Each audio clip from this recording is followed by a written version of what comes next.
hey, are you a physical therapist, a therapy practice owner that is looking to have or get or keep and retain more private pay paying patients, more clients, spending whatever you think is fair or competitive in your area? It could be $100 a visit, $200, $300, $400 a visit, whatever it might be. If you are in network and you're trying to add private pay services, if you are brick and mortar, if you are mobile concierge, you're traveling to your patients, if you have therapists that travel to your patients, or you just happen to have a physical therapy clinic and you're getting frustrated with the insurance issues and the issues with authorizations, and Cigna stock is up 17% today at the same time in the fourth quarter where they are usually denying a lot of claims and authorizations because they're trying to hit their stock price for Wall Street. Just saw that by another practice owner put that on Facebook, so I wanted to reiterate that.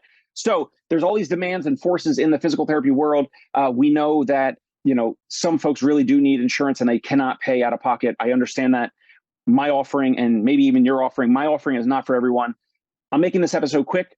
I've had some colleagues reach out and they said, hey, like, just basically, what's your secret sauce? Like, what's your setup? How do you get people to pay out of pocket? How does someone go through your practice? How do you speak with them? What are the touch points? We're going to go through all that right now. I have nothing to sell you. My name is Dave Kittle, owner of Concierge Pain Relief, home physical therapy in New York City. And our therapists travel to our patients and clients. We see ortho and neuro conditions, and recently hired a pelvic floor physical therapist as well. Also, Fieldmaker Group, we're looking to speak with practice owners about partnering or acquiring some or all of their practice. And today I'm going to share my screen. If you're watching on YouTube, I'm going to write out kind of like a plan or a little bit of a Google Doc of the notes of this episode. If you want that afterwards, just send me an email. If you're listening on iTunes, Spotify, follow along. Let me share my screen here. And what we're going to do is we're going to go through my touch points of what seems to work for me. It might be different for you. Maybe it doesn't work for you. I don't know. But this is my secret sauce, how to attract and keep cash paying patients.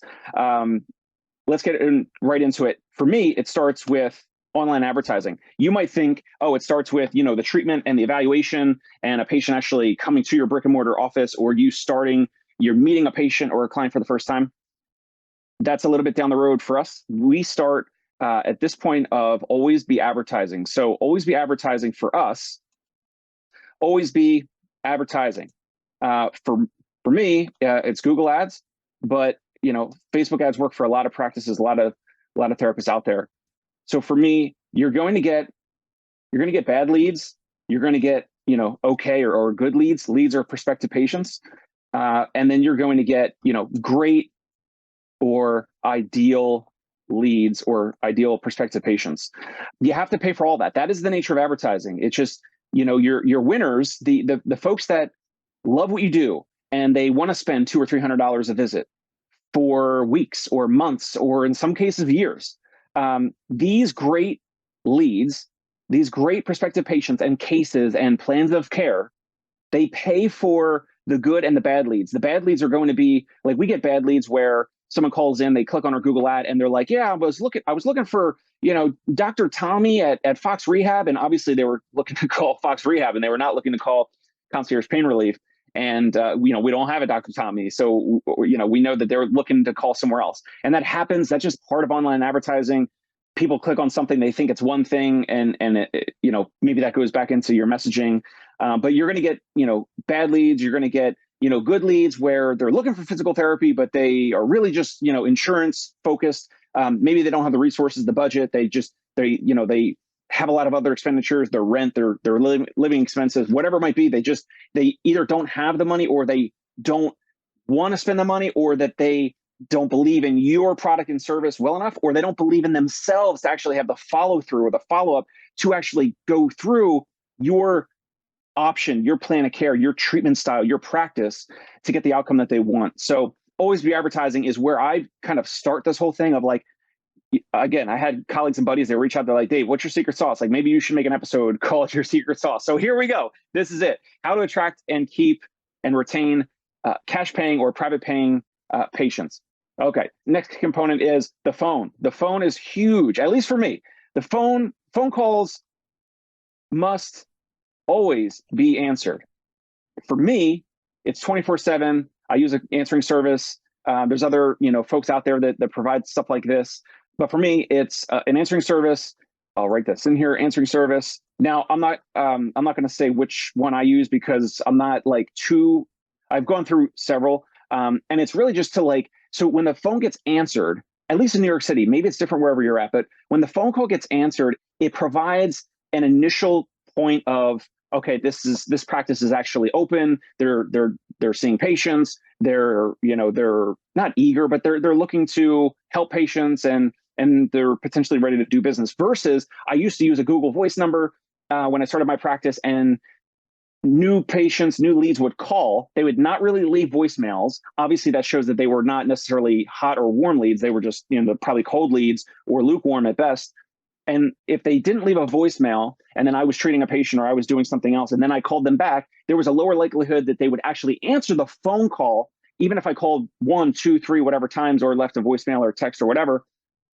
I saw the signal. I understood the signal, at least in New York City, that if the phone call on the patient front end, when they call your practice for us, if the phone call was not answered, the likelihood of even speaking to the patient was lower, and the likelihood of them actually becoming a private paying out of pocket or out of network insurance or whatever, it was significantly lower. So I started using answering service. You can just Google answering services for doctors and therapists online. There's places that charge, I don't know, 30, 40 cents per minute and make it maybe like a minimum of 30 to 50 bucks. And then obviously your cost per month will increase over time. The more minutes that the answering service folks are on the phone with your prospective patients, which kind of goes back to the advertising. The more I spend on advertising, the higher cost I will have with the answering service. But that's totally fine, because if I'm paying $400, $500, $600 a month or whatever, even $1,000 a month for the answering service, the phones are being answered. I'm getting to screen those leads over email or text. I can listen to the callbacks. I can for our mobile therapists, I know immediately like the location of the patient. They will either give us the address or the nearest corner intersection. I will let them know right away if we even have a therapist that covers that area or not. But anyway, phone calls, at least for us, must be answered. People don't like leaving voicemails. It's becoming less and less, right? In our current culture, I think less voicemails. So like I said, lower likelihood of then converting and becoming a private pay patient. Number 3, whether it's you, your admin, your assistant, your secretary, your remote care coordinator, whatever it might be, speedy callback. So if you have an answering service, obviously the phone needs to be answered. If you have someone either in person, your brick and mortar office, or remote or whatever, if the phone gets answered the soonest, then obviously that's a win. But if that's not the case, if you are treating patients and your care coordinator, your receptionist, whoever is sick or out of vacation or out of work or whatever it might be, speedy callback, same day. I wrote this in my notes. Same day, only if you want to win. And a little tongue in cheek there. Speedy callback the same day, only if you want to win, only if you want to help more people. As soon as possible is ideal here, folks. As soon as possible. Must be the same day. If you're trying to convey a world-class experience, like a top hotel or whatever, like a great therapy experience, you want those calls answered as soon as possible. And how about this? How about weekends or evenings? Well, yes, if you want it bad enough. If you want it bad enough, you'll figure it out. Either you, your secretary, your admin, your care coordinator, whatever. Maybe you have a rotation of care coordinators or secretaries or receptionists, whatever you want to term those individuals. Ron Miller calls his person, I think, a concierge specialist, something like that. I mean, whoever's doing the callbacks. It could be you as the practice owner. It could be your admin, whoever, ideally, whoever is the best trained with, sales and presenting this opportunity to your prospective patients, to these leads that are calling in. So let me just move this over a little bit. Okay, good. All right. Weekends, holidays, that type of stuff. You want the call back as soon as possible. And then obviously, like, worst case scenario, whatever, like, text or call back, Monday morning. What also, if you are a mobile concierge practice owner and you're ramping up, even a text message to acknowledge their call, it sets the tone of, you can't call them back right now, but the fact that they get a text from a doctor of physical therapy, or the office, your admin, whoever, if your admin's tied up on another call or two or whatever it might be, if the prospective patient gets a text, "Hi, so-and-so, we received your call. Thank you for calling us. We evaluate and treat patients all the time with sciatica. We will call you back shortly." They get that text. No one else in healthcare does that. Like, very, very, very low likelihood other practices do that. It doesn't really happen. So that will immediately, like I said, starts from the advertising, and they call in, or they're writing into your website. These are the things that start the process of building, at least what I'm doing in terms of whatever you want to call my secret sauce, but the steps to create a wow experience. Okay. You or your admin, whoever's on the phone, you or your admin cannot, you need training, cannot get nervous about rejection. So whether it's cash, whether it's out of network, practices, whatever it might be, this is, in network, there's not really a sales process. It's like, in network is like, do you take my United Healthcare? Yeah. Okay. When you want to schedule this day or this day, this time, okay. It's fluid. It's a little bit different. But you and your admin or whoever's doing the callbacks cannot get nervous. You need to train, you need to practice. It only takes a day or two to get rusty.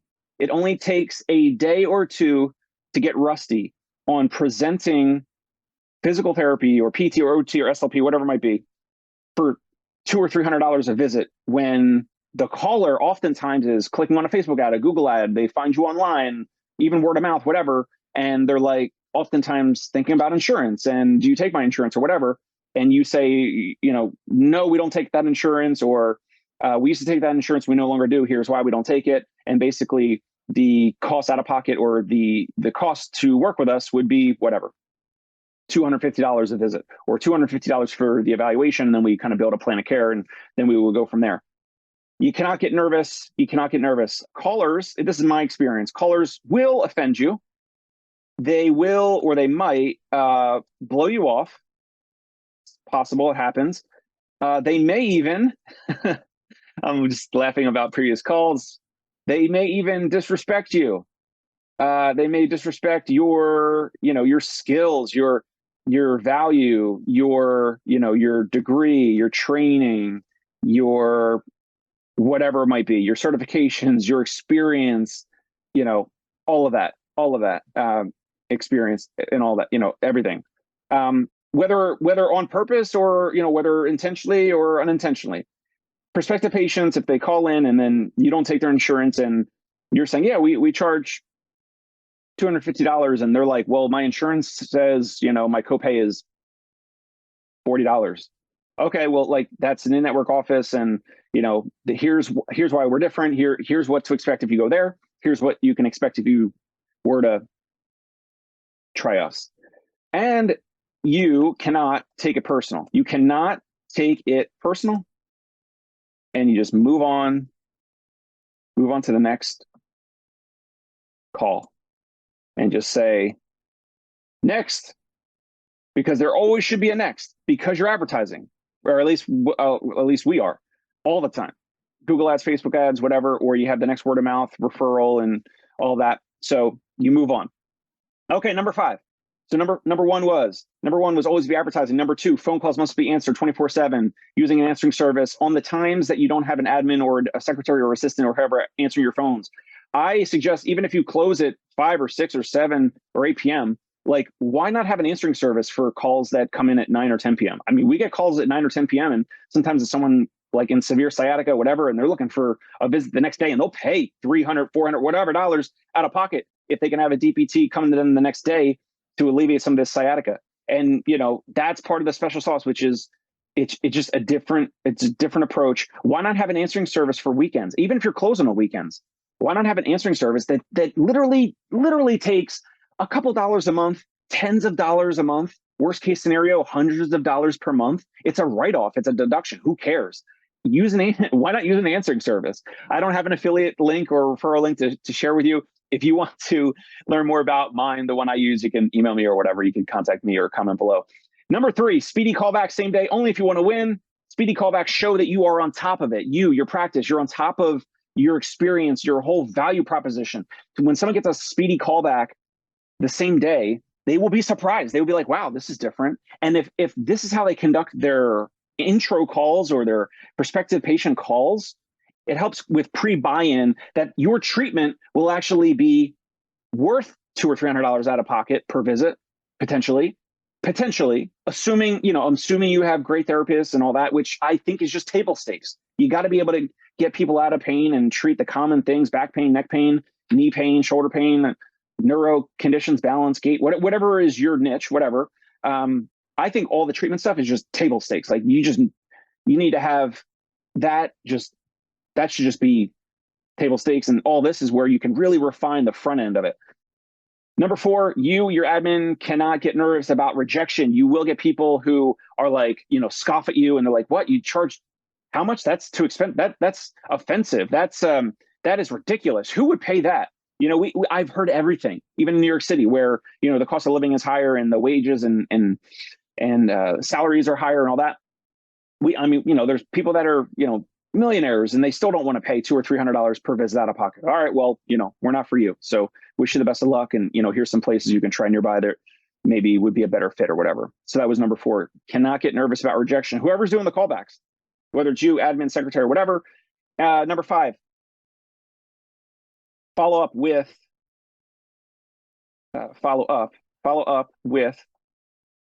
your somewhat warm leads.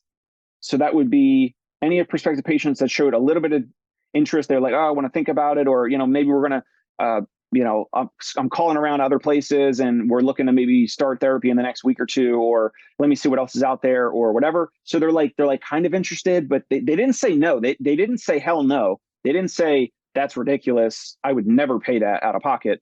But they're like kind of interested, and like they might need a different approach of communication style from you, your practice, whatever.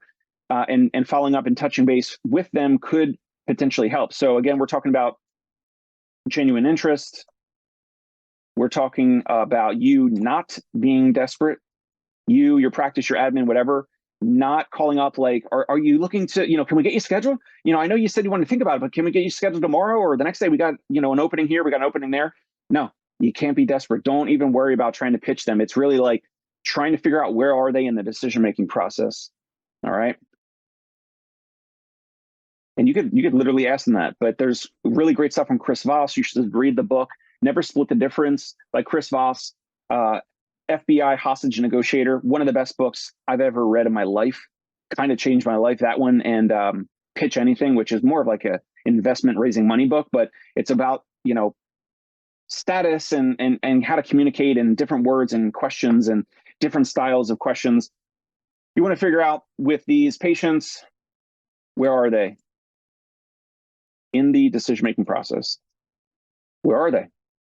Hey, Mr. Jones, I know, we spoke a week or 2 ago and you were looking for therapy for yourself or for your wife. And, you were talking about the back pain or the back pain that was shooting down into the leg with numbness and pain, whatever. And, difficulty getting in and out of bed and dressing and bathing. And you were afraid you weren't going to be able to travel again, whatever, repeating all that type of stuff. Like, again, it takes a little bit of effort, but if you have your admin, your secretary, whoever's doing the callbacks, the answering the phone, whatever, if they're able to repeat stuff that person previously said on the phone, no one else does this. No one else is really, like hardly anyone is doing this. It shows you're on top of this different experience. You're on top of the communication, on top of building a relationship. And again, these things will shine. These things will be different. This is part of the secret sauce that is different on the front end. And then, like I said, it persuades these prospective patients. Like, if this is how they are on the front end, they're not going to say it to themselves necessarily. They're going to kind of think it. Like, if this is how it is with reaching out to this practice, and then they might have called 2, 3, 4, 5, 6 other places, and every other place is just like, yeah, we take your insurance and what's your insurance or whatever, but they're not going to do it this way. You will stand out. Your practice will stand out. It makes it easier to then present $200, $250, $300, $400, whatever dollars per visit for the evaluation or whatever. It makes it so much easier because now they've assigned more value or quality to the dollar amount that you're presenting them. And now will make a little bit more sense in more people's minds. It'll make more sense in more prospective patients and callers' minds when they call in and they get this experience with you and your practice versus if they just call somewhere else. All right, let's keep going. Number six. Some, of course, we're going to talk about conversion. Some will convert and some won't. And then treatment begins. The conversion rates will be anywhere from, it depends if it's really cold leads, 20 to 40%. You want to be, obviously, the higher the better. It depends on how cold the leads are on Facebook or Google versus if they're a cold lead, but they read a bunch of your Google reviews and they're kind of warmed up, or they looked at your website and then they mention, oh, you have great Google reviews, or this really resonated with me on your website, whatever. Like they're warmer, and obviously those folks are going to convert at a higher percentage versus someone who just is just calling any therapy practice that's open that answers the phone. With treatment, you want to get to what I call peak of happiness. I don't want to go into this too much, but peak of happiness would be peak of happiness. You want to get to the peak of happiness as soon as possible, clinically. So a stiff knee that doesn't bend more than 90 degrees, and you do some manual therapy, some joint mobilizations, tib-fib mobilizations, patellofemoral mobilizations. You show them some nerve glides, PNF, muscle energy techniques, whatever it might be. You do some treatment for 5 minutes, 20, 30 minutes, whatever it might be, drills, repeated movements, exercise, whatever. Then you come back, you recheck their range of motion. It could be the first visit. And if their knee now bends, they have more range of motion and or less pain, and they're like, their eyes pop out of their head. They're like, wow, like, I can't believe, like, I feel so much better, or I have more range of motion, or I have less pain, or whatever. That could be their peak of happiness. At that point, you could ask at that visit or after the visit, you could ask for an online review, a Google review, Yelp review, whatever. You could ask for a review then, and not necessarily at the end of the plan of care. A lot of therapists ask for the review at the end of the plan of care after 10, 15, 20, 25 visits, whatever. If that's the case for our patients, like if they write a review after the first or second visit, which is we want a good review or a great review as soon as possible. And the peak of happiness could be in the first visit or the second or third visit. It might not be, by the 20 or 25th visit or the 15th or whatever. Some of that enthusiasm could kind of wear off. It's like, they're happy at that point and they want to they want to maintain and they want to do the, follow through on the plan of care. But they might not have the same emotion, and the peak of happiness will maybe wane a little bit. And if that's the case, you could have people write a review on the first or second visit and just say like, hey, I would love for you to write about, your peak of happiness, and you were so surprised and you thought physical therapy would not work. And we just did a simple mobilization of your knee, and like now you can bend it further, more range of motion, less pain, whatever. And you didn't think it would ever work. And if you could mention that on the Google review, that'd be amazing. And then after, when you are graduating your plan of care, or when you're 100%, you can always go back and edit the online review, whatever. But guys, gals, listen, you don't have to wait until the end of the plan of care to ask for a Google review. Come on now. All right, number 7, the wow experience. The wow experience. The wow experience continues. It continues with every touch point, every time that they see you or your therapist, every time that they get a email, a text, you send them a home exercise program, you are confirming visits, whatever it might be. Along this process, as I kind of mentioned above, you want to nicely ask for referrals, such as saying, who might you know that's dealing with some issue or complaining, your neighbor, your colleague, your friend, your spouse, your cousin, whoever, coworker, who might that's, dealing with some issue like this and that's been complaining about it. Or if you're treating them for their knee pain, who might that's had that complains of neck pain or back pain. Or, hey, did you know that we also evaluate and treat migraines and headaches? And it's something that a lot of people think, oh, you just got to go take meds for. And, no, wow, you guys treat, evaluate and treat neck pain and headaches and migraines. Oh, I didn't know that. Great. And so you just constantly kind of bring up some of these, during these touch points, bring up other ways so you can help their friends and colleagues and ask you for a referral. Number 8, excellent treatment and results are table stakes, as I mentioned. Excellent treatment and clinical results, outcomes, are table stakes. Number 9, cashless payments. Cashless payments now, of course, some people want to pay cash or check or whatever. That's totally up to you. But we have a credit or debit card on file for every single patient. Otherwise, we might not work with them. We certainly get a card on file for future cancellations. We have it because we go to our patients and clients. So if there's a cancellation, late cancel, or a no-show or whatever, obviously there's less no-shows when we're traveling to our patients and clients, but we will, if we have patients that want to pay via Zelle or Venmo or whatever, we'll take that. No problem. Fine. This is something from Jerry Durham. Like, you want to make it easy and simple to help your patients and clients, and whatever their preferred method of payment, like, try to be flexible, or as flexible as possible with that, and try to see if you can make it happen. We do have a credit card or debit card on file for every single patient, even if they want to pay via Zelle or Venmo or whatever. But nowadays, like, we have like almost 0% of our patients. I can't even recall anyone that's paying with cash. It's been a while. So and listen, the credit card fees, yes, 3% or whatever, 3-4%, whatever. It's a write-off, it's a tax deduction, it's a cost of doing business. Don't even worry about it. And if you are worrying about that, then you probably need to raise your rates, or you need to kind of rethink your priorities, because a cashless payment is what the consumer wants and prefers all over the world, whether it's a bagel shop, whether it's going into Apple to buy a computer or an iPhone, or to buy clothes, the holiday season, shopping, whatever. More and more people are carrying less cash, and you just got to make it seamless. So let's see, 10. All the results, all of this results in trusted word of mouth, which is how all of you probably built your practices. The great thing about trusted word of mouth, as you know, there would be minimal to no new customer acquisition cost.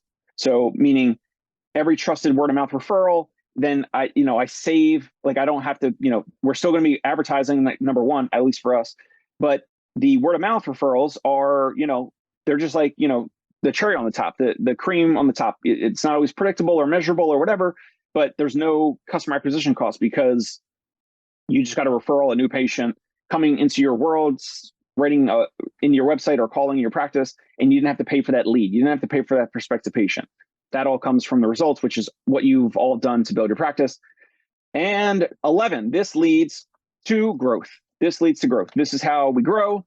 And this would be on the patient side. So the patient demand side of growth, and the therapist, or the provider, therapist provider side of growth. And when you have all this, the great online reviews, the patients that love your therapist, the experience, the wow experience of the touch points up front, leading to the plan of care, leading to the evaluation, the peak of happiness, the treatment. Again, the treatment is basically table stakes nowadays. But all the other touch points is where you can differentiate yourself and your practice. This is how we're able to have some of the other videos that I put out where people are paying thousands or tens of thousands of dollars per month to work with us. So that's it. Subscribe to the Dave Kittle Show on YouTube. If you find this interesting or valuable or helpful, check us out on iTunes and Spotify as well. We'll catch you next time here. And if you want this Google Doc, just send me an email or comment on the YouTube below, and I'll send you this Google Doc here that I just typed up in real time on this call, on this episode. Subscribe to the Dave Kittle Show, and we'll catch you next time here on the show. Thank you. Bye. Hey, it's Dave Kittle. Are you a healthcare business owner or physical therapy practice owner who is looking to figure out your succession plan or exit strategy? We might be able to help. And in fact, we may be interested in acquiring your practice. If you're interested, you can reach out to me.